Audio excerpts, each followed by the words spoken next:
Bonjour tout le monde. On se retrouve dans cette nouvelle vidéo pour continuer la première partie de l'examen national. Donc là, on arrive à la troisième question. Et ici, ils nous définissent une nouvelle fonction g de x, définie par cette expression-là, exponentielle de x moins 1 sur x au carré. Et la première question de la troisième question, elle nous demande d'utiliser les résultats des deux questions 1b et 2b pour faire cet encadrement-là, dans l'objectif de calculer la limite de cette fonction par la suite. Donc, on rappelle les deux résultats qu'on a trouvés avant.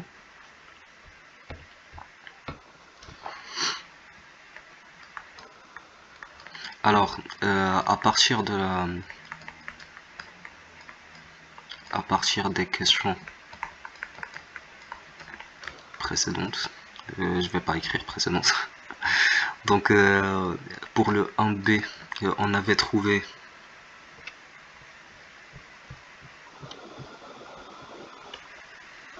ça, x au carré sur 2 plus 1 plus x est inférieur à exponentielle de x. Et le 2b, on a trouvé ça.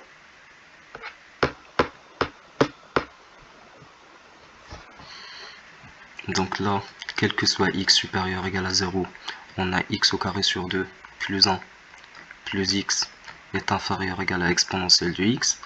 Et à partir de la question de b, on a trouvé que quel que soit x supérieur ou égal à 0, on a trouvé que i de x est égal à... Alors là, je vais utiliser 2b et 2a, les deux. Parce qu'on a un encadrement et on a l'expression de l'intégrale. Donc 2b et 2a, on a i de x est inférieur ou égal à x au carré sur 2, et en plus i de x est égal, et là il suffit de revenir à ce résultat là, c'est 1 moins x exponentielle de moins x moins exponentielle de moins x. Et puis voilà. Donc et il nous demande de montrer cet encadrement là. Alors pour la première inégalité, pour montrer que g de x est supérieur ou égal à 1,5, c'est facile, c'est pas très compliqué. Et il suffit d'utiliser celle-là, parce que la fonction g de x est exponentielle de x moins 1 moins x, et il suffit de passer cette petite fonction là ici et multiplier les deux inégalités par x au carré, par 1 sur x au carré. Donc on verra ça. Donc on a exponentielle de x moins 1 moins x est supérieur ou égal à x au carré sur 2. Donc exponentielle de x moins 1 moins x sur x au carré est supérieur ou égal à 1,5. Pourquoi ici on a divisé par x au carré et on n'a pas changé l'inégalité? Parce que x est positif. Par contre là, il faut ajouter la condition que x est supérieur strictement à 0, parce qu'on ne peut pas diviser par 0. Donc là, je peux écrire que g de x est supérieur ou égal à 1,5, quel que soit x, supérieur strictement à 0.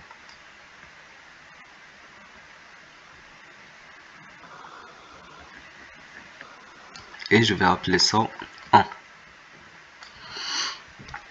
Maintenant, il faut aller chercher la deuxième inégalité. Comment montrer que g de x est inférieur à exponentielle de x sur 2? Alors ça, c'est simple, on va utiliser ces deux résultats-là. Donc i de x est inférieur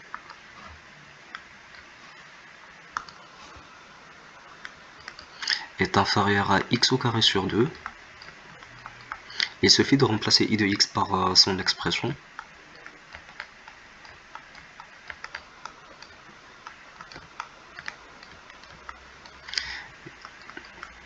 Et là, il faut faire attention. Juste une petite remarque, parce que là, on voit clairement qu'il y a exponentielle de moins x, alors que là, il n'y a pas d'exponentielle de moins x. Et dans l'encadrement, il y a exponentielle de x de l'autre part de l'inégalité. Donc une petite idée qui peut venir en tête, c'est de multiplier les deux inégalités par exponentielle de x. Et c'est ce que je vais faire. Donc je vais multiplier là par exponentielle de x.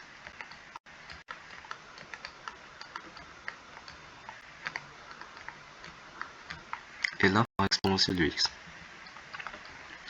Donc là, ça va me donner exponentielle de x moins x moins 1 est inférieur ou égal à x au carré sur 2 fois exponentielle de x. Et donc là, il suffit de faire venir x au carré ici, au dénominateur.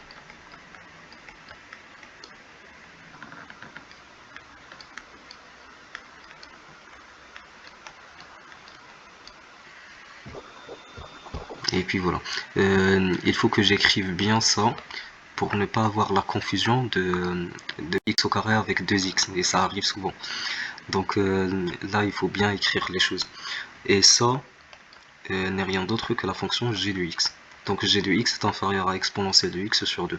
Et ça aussi, c'est quel que soit x supérieur strictement à 0, parce qu'on ne peut pas diviser par x que si x est positif déjà pour garder la même inégalité. Et il faut qu'il soit aussi différent de 0 pour pouvoir diviser par x. Donc voilà, je vais appeler ça 2. Et du coup, de 1 et 2,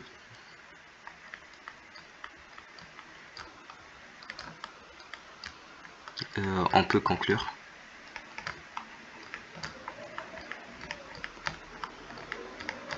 On peut conclure que quel que soit x supérieur strictement à 0, on a g de x est supérieur ou égal à 1 demi et inférieur ou égal à exponentielle de x sur 2.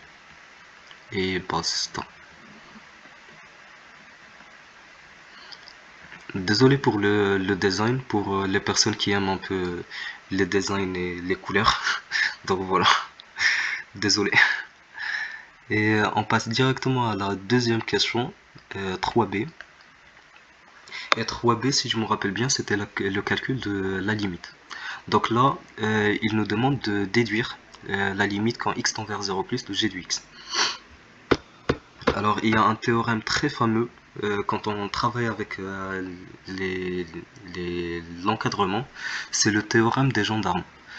Je sais pas les autres personnes comment ils appellent ce théorème, mais moi je l'appelle le théorème des gendarmes parce que c'est comme le métier des gendarmes qu'ils guident et qu'ils encadrent les gens. Donc le même truc là. Donc les deux fonctions, si on appelle ça une fonction f et cette-là une fonction h, les deux fonctions ils vont guider la limite de g si les deux fonctions ont la même limite. Et ben c'est le même principe. Donc là, en utilisant le théorème,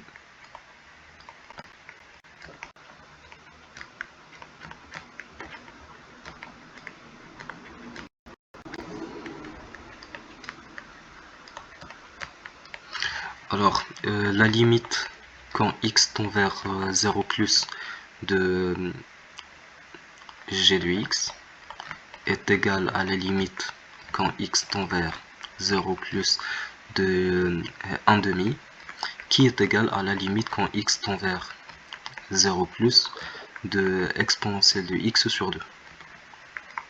Et là, ça c'est 1 demi. Ici, on peut écrire ça comme x à la puissance 0. Et du coup, on a répondu à la question. Et basta. Donc comme ça, on a fini la première partie de l'examen national.